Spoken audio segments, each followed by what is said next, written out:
Coucou tout le monde, soyez les bienvenus.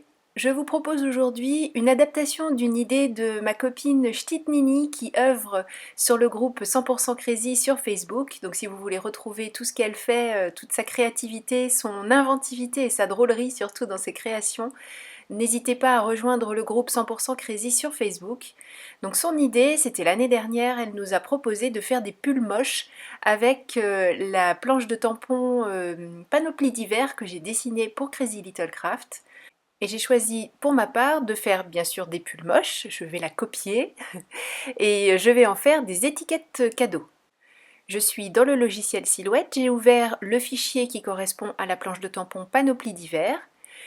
Je vais faire une copie du pull et je vais ce pull le tourner à 180 degrés pour les mettre l'un au-dessus de l'autre. Alors je ne vais pas les relier directement l'un à l'autre, je vais pour ça rajouter un petit rectangle. Je vais faire en sorte ce rectangle qu'il reste très discret entre les deux cols du pull. Et une fois qu'il est en place, je n'ai plus qu'à tout sélectionner et souder toutes ces formes entre elles.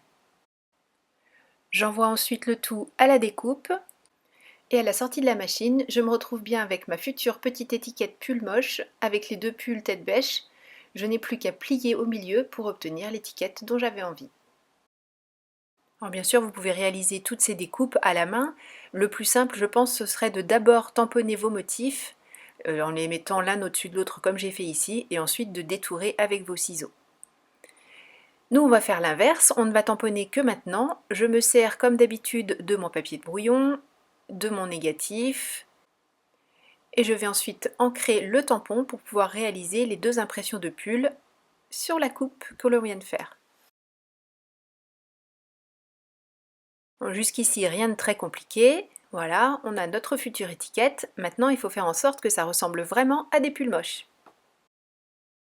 Il faut croire que si un projet n'est pas compliqué, ça ne me convient pas.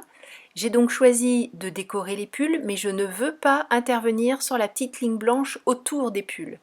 Alors pour la masquer, j'ai découpé la même forme que celle que l'on vient de découper, sauf que j'ai fait 1 millimètre en moins pour pouvoir supprimer la ligne blanche.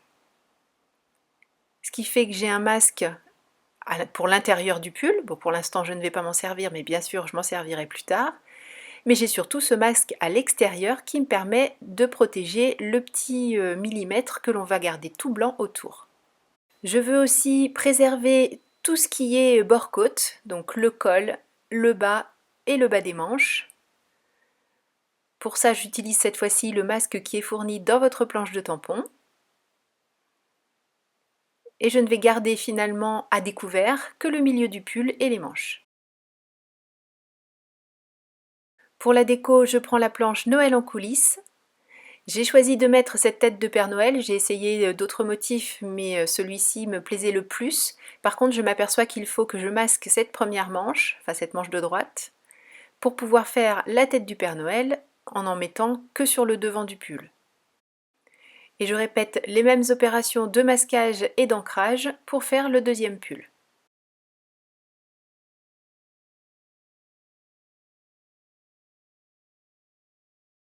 Pour ce premier pull, j'ai choisi de faire toute la mise en couleur au feutre à alcool, c'est-à-dire aussi bien le personnage que le pull en lui-même. Pour les personnages, je passe très vite, c'est ce qu'on a déjà vu sur les vidéos précédentes. Et pour le pull, puisqu'on est dans un pull moche, j'ai choisi un beau vert bien discret. Je fais le plus clair sur toute la superficie du pull. Et ensuite, avec un vert un peu plus sombre, je fais non seulement des ombres qui sont là naturellement parce que la lumière ne tape pas partout pareil, mais j'essaie de faire en sorte aussi, vous voyez, en remontant comme des petites gouttes ou des petites stalactites, de faire comme si le pull était plié à certains endroits pour donner vraiment cette impression de pull tricoté à la main. J'ai travaillé pour faire ces pulls sur du papier Nina Solar White, donc même s'il est parfait pour tout ce qui est mise en couleur au feutre à alcool, forcément sur l'autre face on a le feutre qui a un petit peu dépassé. J'ai découpé dans du papier cette fois-ci une feuille classique d'imprimante les mêmes petits motifs de pull que je vais coller à l'intérieur pour pouvoir écrire ensuite à qui est destiné le cadeau. Pour pouvoir mettre cette étiquette sur le fameux cadeau, j'utilise un petit fil argenté que je noue en haut des cols et ensuite je fais une boucle pour fermer le tout Et de cette manière, j'obtiens ma petite étiquette qui, elle aussi, après tout, pourrait finir comme des cols dans le sapin, comme les rondes que l'on a faites il y a quelques jours. Bon, la première m'a bien plu, j'ai envie d'en faire une autre. Cette fois-ci, je voudrais lui donner un air vraiment de pull tricoté. Je vais donc utiliser ce mini fond numéro 7 de chez Crazy Little Craft. Et je vais faire en sorte de le tamponner en 3 fois. Je vais tamponner d'abord tout ce qui concerne le devant du pull, c'est pour ça que j'ai masqué tout le reste. J'ai utilisé de l'adhésif, mais finalement ça n'est pas ce qui me plaît le plus parce que sur l'adhésif, l'encre Distress que je vais utiliser met très longtemps à sécher, ce qui fait qu'à chaque déplacement, chaque manipulation, on risque de faire une bêtise.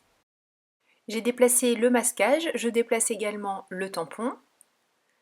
Je fais en sorte d'aligner le tampon, vous voyez que le tricot, on a l'impression qu'il suive bien le sens de la manche, comme je l'ai fait tout à l'heure pour le devant du pull.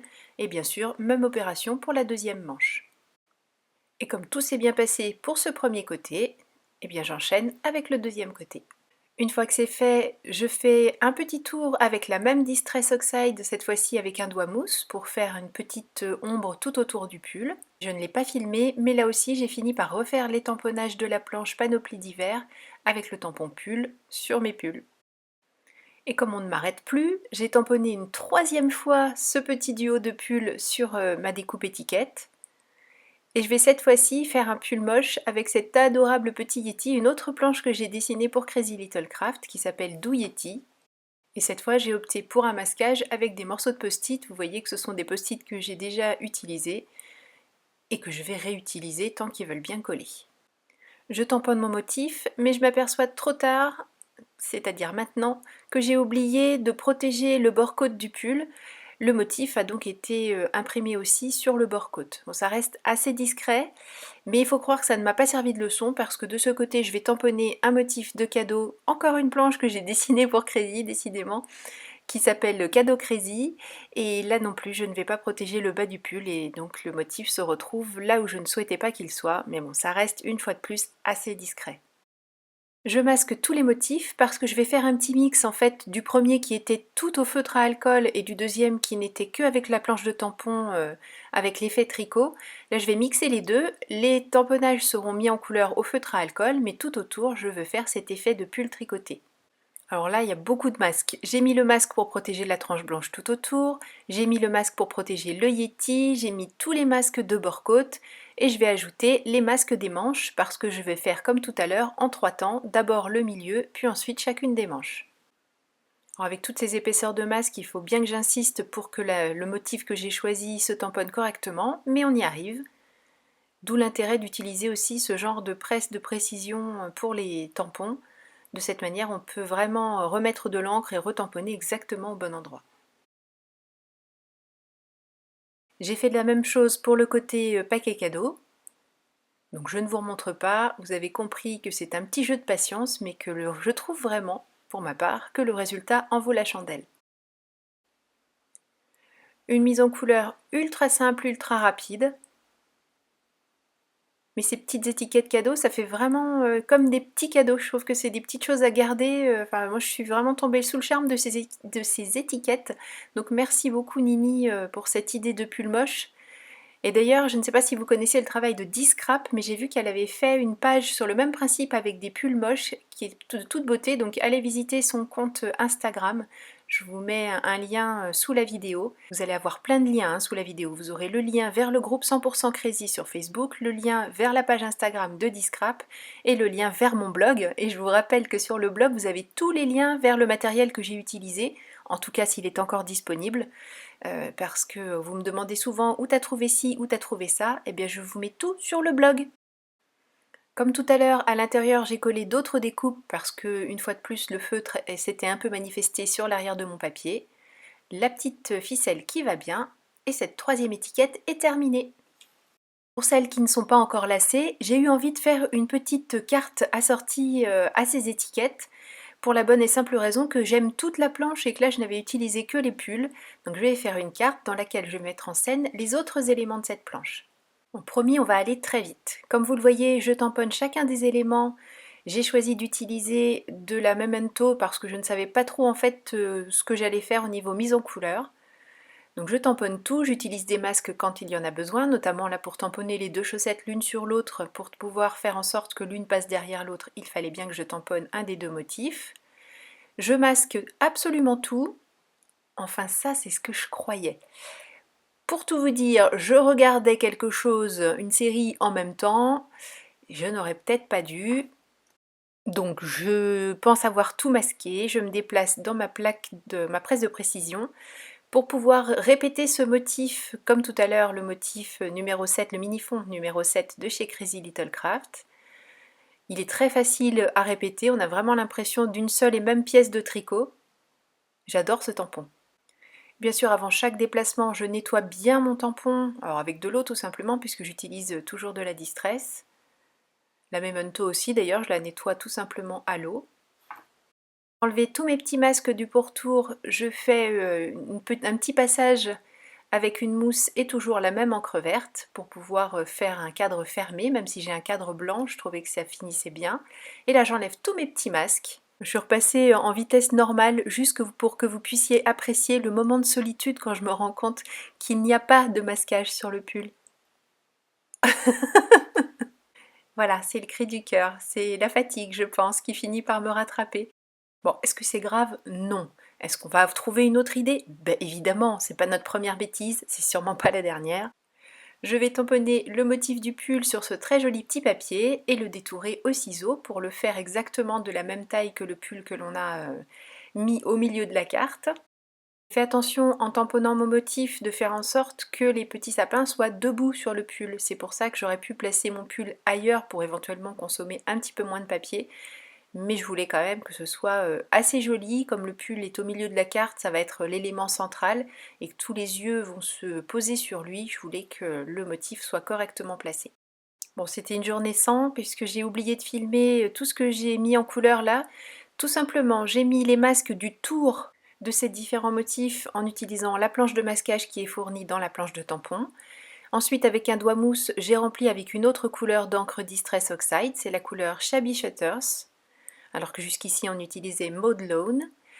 Et pour ajouter quelques détails, j'utilise mes feutres polychromos, sans faire quelque chose de très très recherché, juste pour ajouter des petites choses toujours pareil pour donner une impression de volume, une impression de vie un petit peu à tous ces éléments.